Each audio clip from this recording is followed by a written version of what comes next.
Every once in a while I mention here that I travel a lot for work, and what I don't often add to that is I'm a bit of a miser. The natural confluence of these facts means that I'm often in cheap hotels across the state. How cheap? My record low is $25 for a night.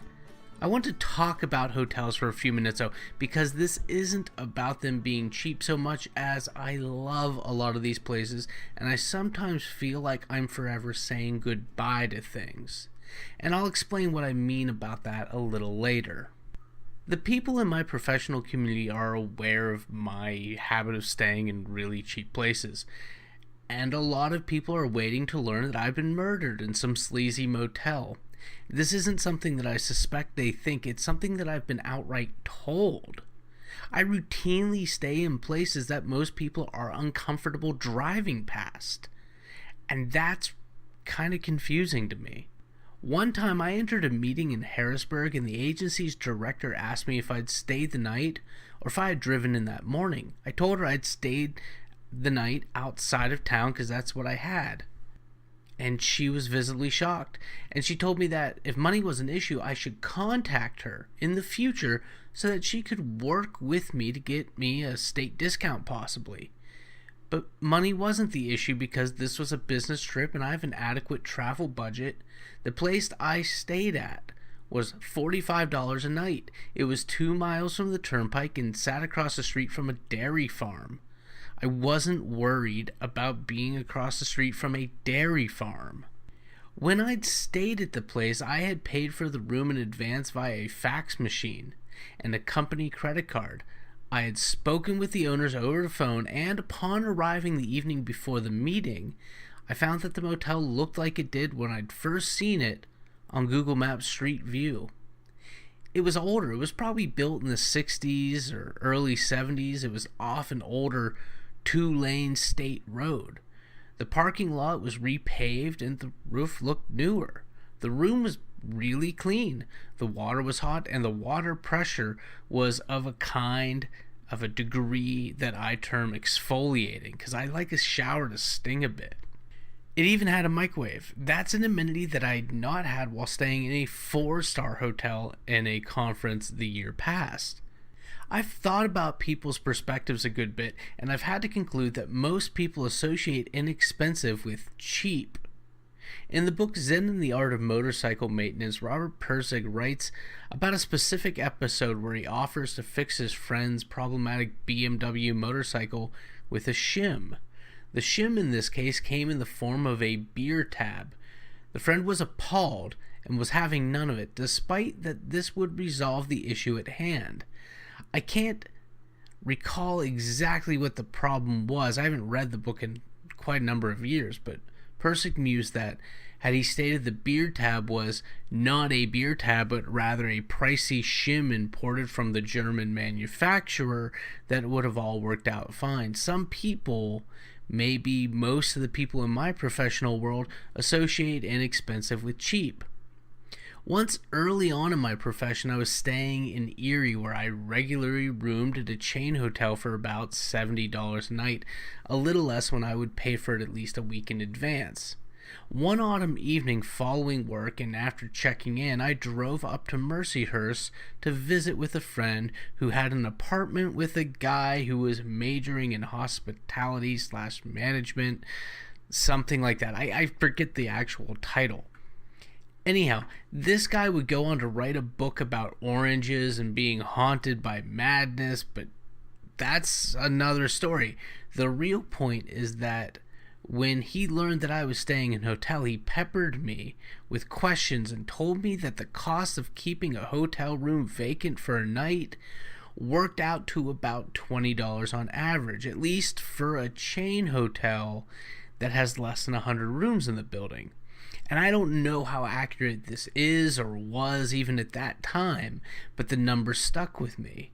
Once when my room was booked by another person, I stayed in the same town in a room that cost 3 times as much, had no continental breakfast, and was none the cleaner. It lost to my cheaper hotel by every metric except that it was newer and more expensive. While there too, I used the bathroom in the middle of the night. I was half awake and I was stumbling, and I accidentally knocked the hairdryer into the toilet while I was washing my hands. And what company keeps the hairdryer that close to the toilet?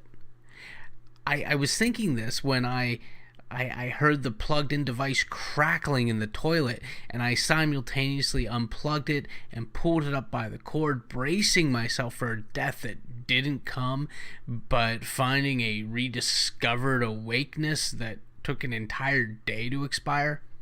And I've not been to that hotel again since, not only because I don't want to pay that much, even if it isn't my money, but for also the fear that they're going to try to charge me for a hairdryer that, let's be frank, nobody asked for in the first place, because if you need a hairdryer, you're bringing a hairdryer with you. And if you looked at me, you would know that I don't care enough to dry my hair, even if I shower right before going to bed.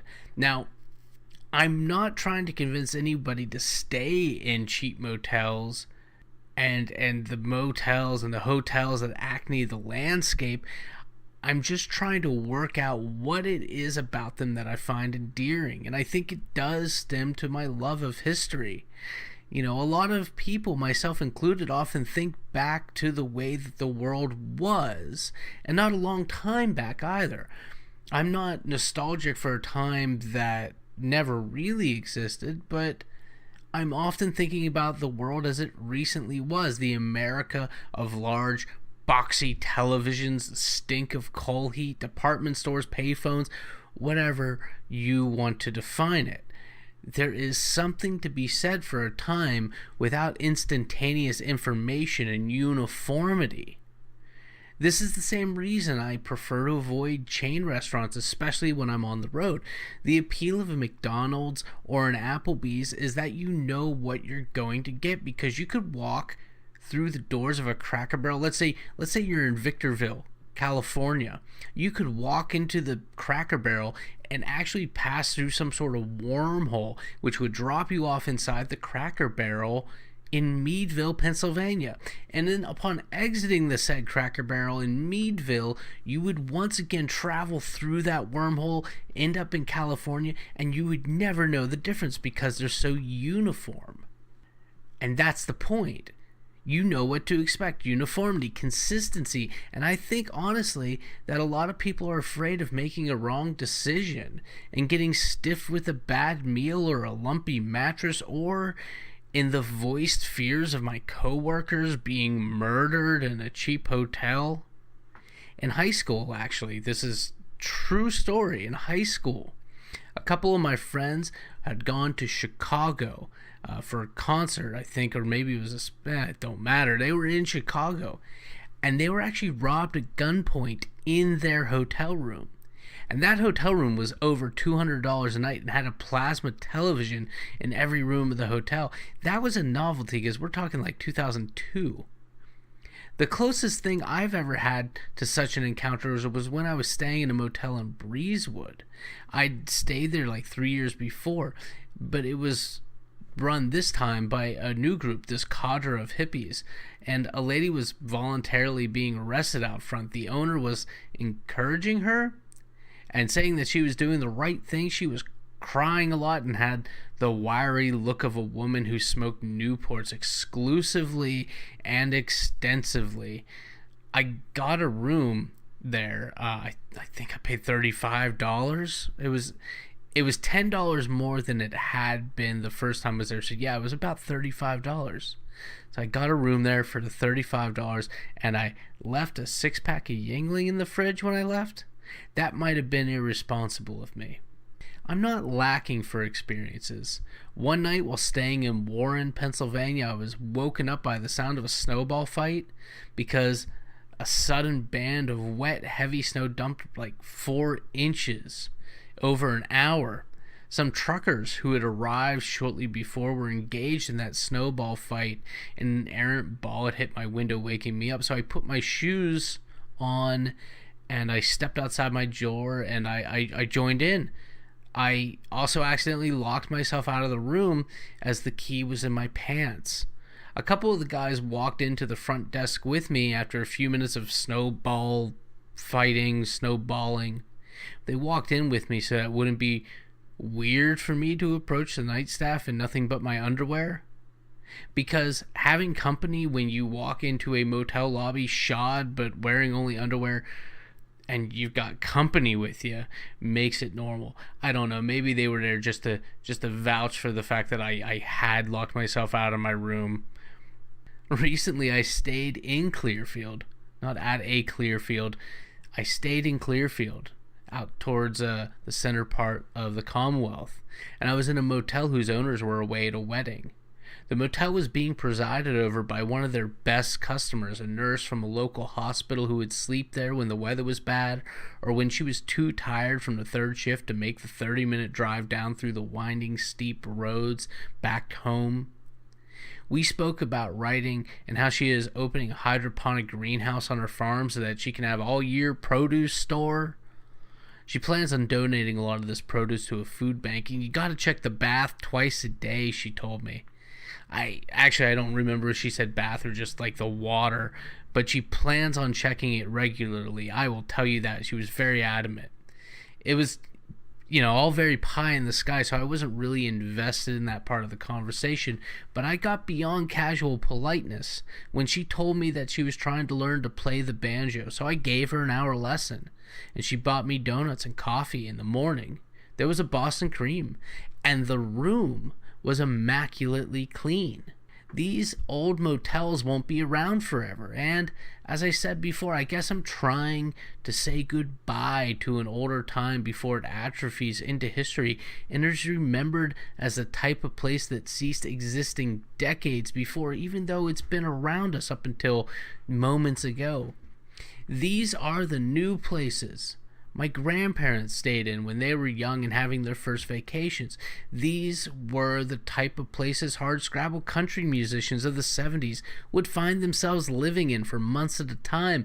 These are the places that, when brand new, were the subject fodder for all the most boring postcards. These are places that advertised a color television in your room. And some people still own them, and in the less visited towns of our Commonwealth, they still stand, weather-worn, outdated, but most, if my experience is true, clean, because when you own something, you're more protective of it. Maybe. I don't know. Someday I might want predictable meals when I'm away from home. I might not be as interested in having lengthy, mutually revealing conversations with total strangers, but spending a lot of time by yourself can make a person especially social. In the end, I don't really know what I'm getting at.